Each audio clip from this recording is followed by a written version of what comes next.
Gebu dia. Sekarang tengok ni. Wow. Oh, dalam dia. Ya Allah, lembut sangat. Yummy. Okey. Dah ambil satu lagi. Dah habis tadi. Nak makan lagi. Yang ni korang boleh check kat beg kuning. Yang ni memang sedap ke tak sedap? Sedap. Dia suruh ibu buka lagi. Okey, korang mesti nak tengok kan dia punya tekstur dia macam mana. Apa yang buatkan benda tu sedap. Dia memang soft dan kalau korang makan tu dia tak adalah manis sangat tau. Tapi macam mana nak cakap?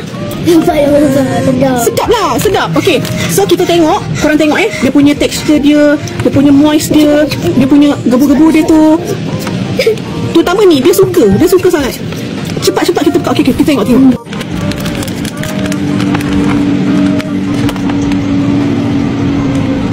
Dia punya gebu dia. Gebu korang. Sekarang tengok ni. Oh, dalam dia. Ya Allah. Sangat soft ya. Lembut sangat. Okey. Nampak ni, ini diorang dah jadi favourite diorang tau. Duk makan, minta makan. Okey, kita tunggu besok pula. Okey, kita makan untuk breakfast. Bismillah. Kat sekolah sedap. Sedap kan? Nampak tu. Oh, sedapnya. Bau pun wangi.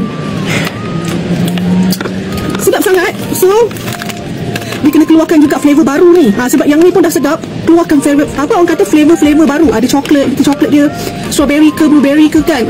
Sedap. Okey, korang boleh dapatkan dekat beg kuning tu.